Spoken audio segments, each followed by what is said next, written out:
अस्सलाम वालेकुम guys, this is Mohammed Kabir Khan और आप देख रहे हैं मेरा यूट्यूब चैनल।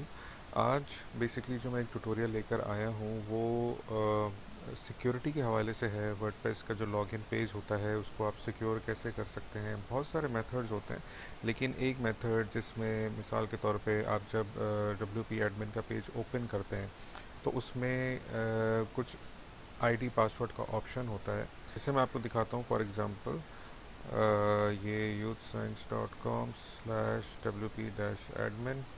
अब मैं इसको अगर करता हूँ लॉगिन पेज, इसको ओपन करता हूँ तो यहाँ पर ये यूज़र नेम और पासवर्ड आ रहा है। ठीक है, अब मैं यहाँ पे कुछ भी उल्टा सीधा लिख देता हूँ और यहाँ पे मैं लॉगिन करता हूँ तो देखें यहाँ पर अननोन यूज़र नेम आ रहा है। ठीक है, लेकिन अगर मुझे इसका यूज़र नेम पता है, फॉर एग्ज़ाम्पल अगर मुझे पता है और मैं यहाँ पे उल्टा सीधा कोई पासवर्ड लिखता हूँ तो यहाँ पर देखें यूज़र नेम तो सही है लेकिन पासवर्ड मैं गलत टाइप कर रहा हूँ। तो अब क्या मैं चाह रहा हूँ, बेसिकली मैं ये चाह रहा हूँ कि कोई भी शख्स मेरी वेबसाइट अगर करना चाह रहा हो तो उसको एक ही चांस मिले पासवर्ड डालने का, दोबारा वो नहीं डाल सके। ठीक है, अब क्या होगा मैं आपको बताता हूँ।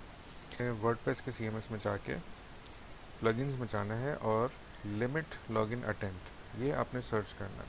ठीक है, ये एक प्लगइन है जो ये डब्ल्यू पी शेफ के ने बनाया है और ये इसके 1 मिलियन प्लस इसके एक्टिव इंस्टॉलेशंस हैं। तो अब हम इसको इंस्टॉल कर लेते हैं। ये अब इंस्टॉल हो रहा है और इसको हम एक्टिवेट कर देते हैं और ये प्लगइन जो है अब यहाँ पर ये देखें लिमिट लॉगिन अटैम्प्ट रिलोडेड ये आ चुका है आपके पास। ठीक है, अब हम देख लेते हैं कि ये कहाँ पर है। बेसिकली सेटिंग्स में आएगा। सेटिंग्स में जब आप जाएंगे तो यहाँ पे लिमिट लॉगिन अटैम्प्ट, यहाँ पर जब हम आएंगे इसकी सेटिंग्स में तो यहाँ पर ये देखें टोटल लॉकआउट्स वगैरह सारी डिटेल यहाँ पर आ रही होगी। तो अब जो है यहाँ पर हमने क्या करना है, अलाउड रीट्राइज, मतलब ये कि 4 दफ़ा आप उसमें रॉन्ग पासवर्ड्स ट्राई कर सकते हैं। तो मैं इसको कहता हूँ नहीं, इसको मैं 2 दफ़ा कर देता हूँ कि मतलब कोई एक दफ़ा गलत पासवर्ड डाले तो अगर एंटर करे तो दूसरी दफ़ा उसके पास लास्ट चांस हो। ठीक है, अगर लॉकआउट हो जाए, आपका अकाउंट लॉक हो जाए तो कितने मिनट का लॉकआउट होगा, मतलब ये कितने मिनट तक आप लॉगिन नहीं कर सकेंगे। तो ये जो है बेसिकली ये आपके ऊपर है। अब इसमें ये 20 मिनट्स लिखा हुआ है। फॉर एग्ज़ाम्पल मैं इसको 1 मिनट कर देता हूँ अभी सिर्फ एग्जांपल देने के लिए। आप इसको 100 मिनट भी कर सकते हैं ताकि 2 घंटे तक कोई भी आपको आपका जो वेबसाइट है उसमें एंटर ना हो सके। ठीक है, फ़िलहाल मैं 1 मिनट कर रहा हूँ ताकि आपको पता चल जाए कि उसमें क्या होगा। ठीक है, और अब यहाँ पर नोटिफाई हम चाहते हैं कि हमें नोटिफाई हो अगर लॉकआउट हो, तो यहाँ पर आप ईमेल एड्रेस जो भी है आप अपना यहाँ पर एंटर कर दें और एंटर करने के बाद अब क्या होगा, फॉर एग्जांपल जो भी मेरा ईमेल एड्रेस है मैंने यहाँ पे लिख दिया और यहाँ पर जब भी लॉकआउट होगा तो मुझे ईमेल आ जाएगा और मुझे पता चल जाएगा कि किसी ने अटेम्प्ट किया है। ठीक है, अब यहाँ पे करने के बाद हम इसको सेव करते हैं। यहाँ पर देखें 2 अटेम्प्ट आ रहा है। अब मैं दोबारा से कुछ गलत आईडी पासवर्ड डालता हूँ। ठीक है, अब मेरे पास सिर्फ एक अटेम्प्ट है। अगर मैं यहाँ पर फॉर एग्जांपल यहाँ पर दोबारा से लॉगिन करता हूँ गलत आईडी पासवर्ड से, अब उसने कहा कि please try again in 1 minute. ठीक है, अब ये जो 1 मिनट है बेसिकली ये 1 मिनट यहाँ पर हमने जो लॉकआउट का सेट किया हुआ था कि 1 मिनट तक यूज़र जो है ट्राई नहीं कर सकता लॉगिन होने के लिए, तो ये आप इसको बढ़ा भी सकते हैं।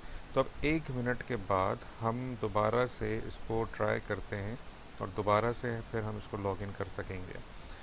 तो इस तरह से आप बेसिकली ये जो लिमिट लॉगिन अटेम्प्ट का एक प्लगइन है इससे आप अपनी वेबसाइट में थोड़ी बहुत सिक्योरिटी और इंक्रीज़ कर सकते हैं। अपना जो ये डब्ल्यू पी एडमिन का पेज है आप इसको जो है इसमें लिमिट्स लगा सकते हैं। एक लिमिट भी हो सकती है, आप एक से ज़्यादा भी लगा सकते हैं।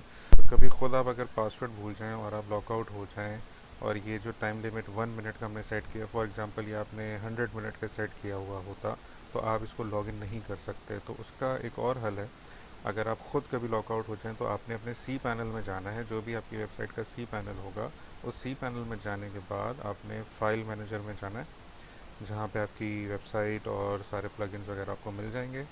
फ़ाइल मैनेजर में आपने पब्लिक एचटीएमएल में जाना है। मैं इसमें डबल क्लिक करता हूँ और यहाँ पर आपने डब्ल्यू पी कंटेंट में जाना है। ठीक है, अब यहाँ पर प्लगइन्स, अब प्लगइन्स में आपने ढूंढना है कि वो कौन सा प्लगइन है जो आपने इंस्टॉल किया था। देखेंगे लिमिट लॉगिन अटेम्प्ट, ये भी यही वो प्लगइन है। अब इसको जो है हम देख लेते हैं, हाँ इसमें ये सारी चीज़ें हैं, ठीक है। तो अब इसको हम अप वन लेवल कर लेते हैं और इसको हम टेम्प्रेरी क्या करते हैं, हम इसको डिलीट कर देते हैं, ठीक है। हमने इसको डिलीट कर दिया। अब हम देखते हैं कि क्या होता है, ठीक है। अब मैं यहाँ पर रॉन्ग आईडी पासवर्ड डालता हूँ और देखता हूँ कि वो आ रहा है या नहीं। मैं दोबारा से रॉन्ग आईडी पासवर्ड डालता हूँ, ठीक है, एक दफ़ा और। तो अब देखें, अब वो जो लिमिट अटैम्प्ट थी वो ख़त्म हो गई है, ठीक है। अब अगर मुझे वापस लेकर आनी होगी तो मैं वापस से जाऊँगा और यहाँ व्यू ट्रैश में जाके इसको राइट क्लिक करूँगा और मैं इसको रिस्टोर कर दूँगा, ठीक है। अब इसको रिस्टोर करते हैं और अब दोबारा से हम जाते हैं और दोबारा रिफ़्रेश करते हैं। तो अब देखें अटैम्प्ट आ गई यहाँ पे। तो इस तरह से बेसिकली आप लॉगिन जो है अपना सिक्योर कर सकते हैं और ये एक अच्छा प्लगइन है। अगर आप चाहें इसको अपनी वेबसाइट पे यूज़ कीजिएगा। तो ये आज का ट्यूटोरियल था। अगर आपको पसंद आया हो तो काइंडली मेरा जो यूट्यूब चैनल है उसको लाइक एंड सब्सक्राइब ज़रूर कीजिएगा। इस वीडियो को लाइक कीजिएगा और मेरा चैनल सब्सक्राइब कीजिएगा और इंशाल्लाह नेक्स्ट टाइम तक के लिए मुझे इजाज़त दीजिए। अपना ख्याल रखिएगा। अल्लाह हाफ़िज़।